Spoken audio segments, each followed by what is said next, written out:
السلام عليكم صاحبيال kusoo dhawaada xog aan ku eegi doono kulan dhexmaray madaxweynaha Puntland Saciid Cabdullaahi Dani iyo mas'uuliyiin ka tirsan dawladda Itoobiya. Saciid Cabdullaahi Dani oo ku soo hungoobay doorashadii madaxtinimada dawladda federaalka Soomaaliya iyo sidoo kale ku soo hungoobay inuu noqdo ra'iisul wasaaraha dawladda federaalka Soomaaliya ayaa maalmihii ugu dambeysay waday safarro badan oo ku tagay wadannada Kenya, Imaaraadka iyo Itoobiya.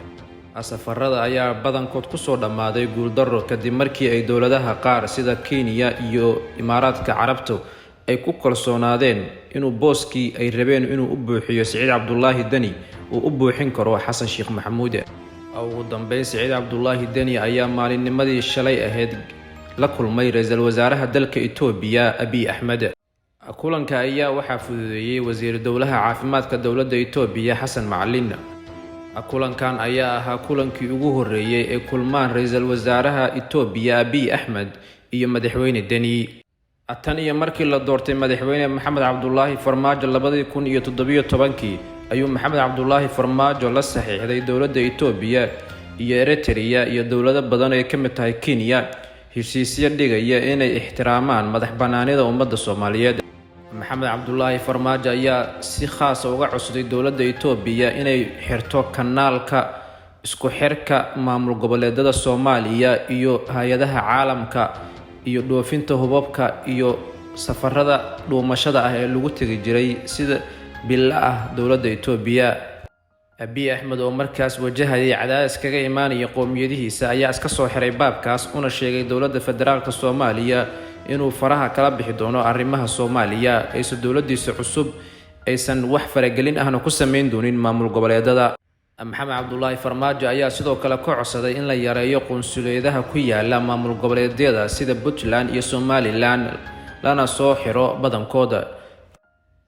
tallaabadaas ayaa dawladda Itoobiya waxay ku xirtay qunsuliyadii dawladda Itoobiya ee ku lahayd maamulka Puntland, Hirshabelle iyo Somaliland ay yareysay shaqadii ay ka haysay halkaasi. kulanka Dani iyo Abiy Ahmed ayaa noqonaya markii ugu horeysay kadib markuu xilka ka tagay Maxamed Cabdullaahi Farmaajo ay ku adkeed madaxda maamul goboleedyadu inay si dhuumaaleysha ku tagaan Itoobiya. Dani ayaa ka codsaday Abiy Ahmed inuu siiyo hub uu kula dagaaltamo dawladda federaalka Soomaaliya. dhanka kalena Dani ayaa u sheegay Abiy Ahmed inuu ku khasaaray doorashadii federaalka Soomaaliya lacag gaaraysa 28 milyan oo dollar laguna leeyahay deymo badan. Dani ayaa ka codsaday Abiy Ahmed taageero dhaqaale inuu siiyo maamulkiisa si uu iskaga bixiyo deymaha lagu leeyahay iyo sidoo uga dhacdo Puntland soo kabasho dhaqaale maadaama dhaqaalihii Puntland oo dhan uu ku aaday ololihii doorashada ee Muqdisho. Abiy Ahmed ayaa u cadeeyay Dani inuusan wax taageero ah oo dhanka hubka ah iyo dhanka fududeynta safarrada dibadda iyo isku xirka Puntland iyo caalamka uusan ka qayb qaadan karin. sidoo kale Abiy Ahmed ayaa u cadeeyay Dani inuu la shaqeyn doono dawladda cusub ee Soomaaliya oo hogaaminayo Xasan Sheekh Maxamuud si la mid ah dawladdii Farmaajo.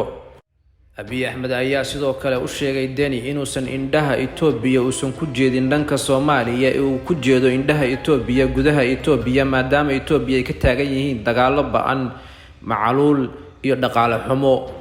Abiy Ahmed ayaa u raaciyay Dani inuusan waqtigani ku habooneen waqti ay taageerto Itoobiya wax ka baxsan dalka Itoobiya. kulanka ayaa halkaas ku soo dhamaaday. Dani ayaa si kala kulmay halkaas niyad jab. Saciid Cabdullaahi Dani ayaa noqday siyaasiga ugu nasiibka xun siyaasadda Soomaaliya kadib markii uu la kulmay cadaadisyo badan oo dhanka Puntland oo haatan taagan iyo khasaarooyin ka soo gaaray doorashadii federaalka Soomaaliya iyo wadano badan oo isku haleynayay ay ka mid tahay Kenya, Imaaraadka Carabta oo dib uga jeestay Saciid Cabdullaahi Dani. dadka siyaasadda falaqeeya ayaa sheegaya in Saciid Cabdullaahi Dani uu ku jiro xaalkii ugu xumaa ee uu ku jiro siyaasi Soomaaliyeed.